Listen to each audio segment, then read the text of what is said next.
Washington Huskies are coming off a trip to the college football playoff in a national title game. Yeah, I know we lost head coach Kalen DeBoer to Alabama, but let's talk about this feat for a moment. Now that the college football playoff has expanded to 12 teams, only 8 different schools have made the college football finals. In Washington, well, we did that. That's something Notre Dame's never done, USC's never done, Penn State's never done, Florida, Texas, and many other prestigious programs have never done. We have a lot to be proud of. Now that we got that fluff out of the way, let's talk about Jedd Fisch, our new head coach.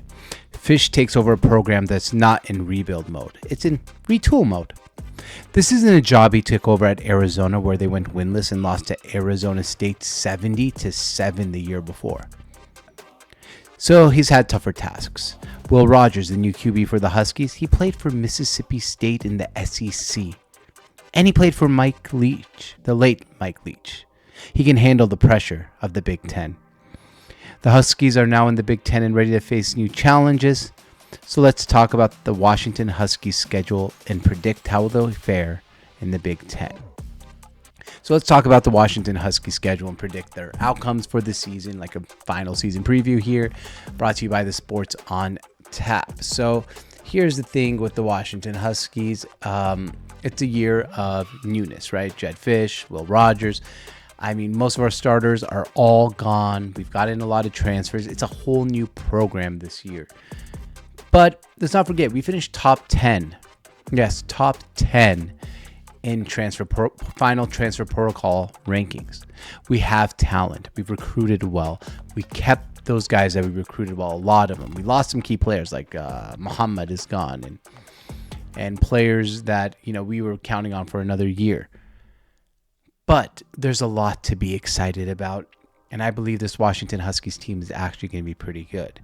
Before we get into the final predictions, we do have a bunch of 50-50 games. Michigan, 50-50 game. Iowa, 50-50 game. At Indiana, I'm going to put that as a 50-50 game. At Penn State, 50-50 game. And at Oregon, because it's a rivalry game, a 50-50 game. I don't look at this schedule and see one game where I'm like, there is no freaking way the Washington Huskies can't win. Plain and simple. Now, I'm not predicting us to go undefeated again. That would be a tough task to do 2 years in a row. I'm not predicting us to even, run through the Big Ten. But could we finish top 12 and go back to the college football playoffs? You bet your ass we can. It's going to take probably no more than 3 losses to do that. I think we're being counted out. And I think we've been counted out unfairly. This team is still stacked. We have a great head coach, and we have pedigree all over the building. Offensive coordinator, son of Pete Carroll. Defensive coordinator, son of Bill Belichick. Belichick and Carroll have been hanging out with the program all offseason. There's a lot to be excited about these Washington Huskies. And I think it's time we give them some credit. It's time to say, hey, this team can actually be pretty damn good. So let's go through our schedule here, game by game, and predict our final schedule. We open up Saturday, first game of the season versus Weber State at Husky Stadium. Pretty simple here. Comcast, by the way, figure out in general, give me Weber State versus Washington. Washington is going to win that game. 1-0. Eastern Michigan. Once again, at home. It's Band-Aid presented by Dick's Drive-In. We're going to win that game and go 2-0. Washington State Cougars. It's a rivalry game. I understand that. It's at Lumen Field, so it's a neutral field. And of course, the Cougars and their fan base are going to come out like guns blazing, and they're going to hope to beat the Huskies and they left us in the Pac-2. Yeah, we left you in the Pac-2. And we're going to leave you on the field as losers.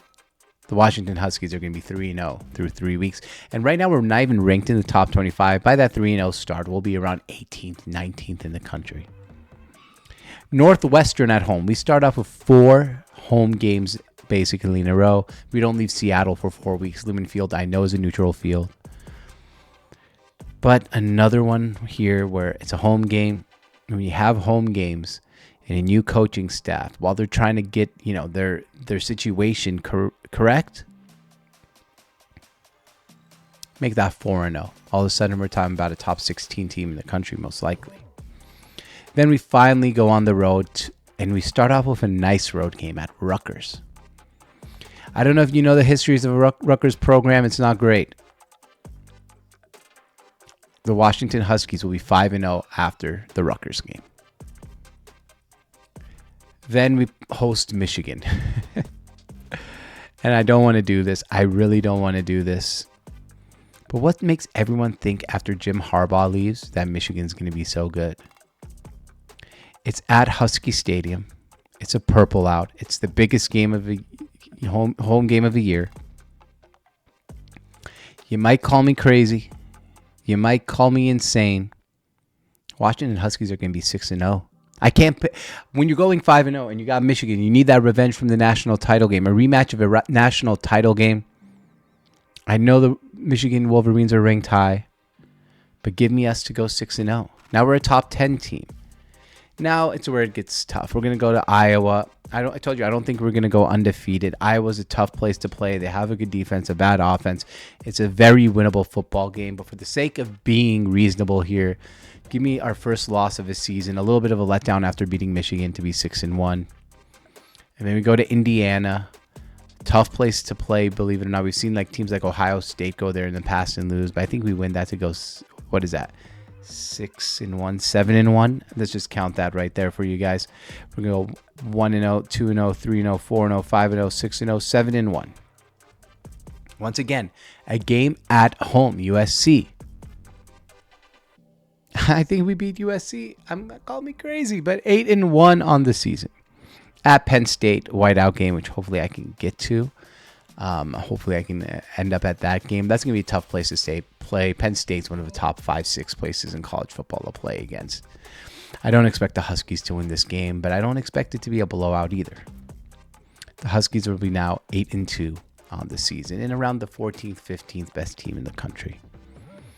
UCLA, once again at home. UCLA has not been a powerhouse to say the least. Give me 9-2 for the Washington Huskies. And then Oregon. Oregon will show our season. Are we going to be a 10-2 team or a 9-3 team?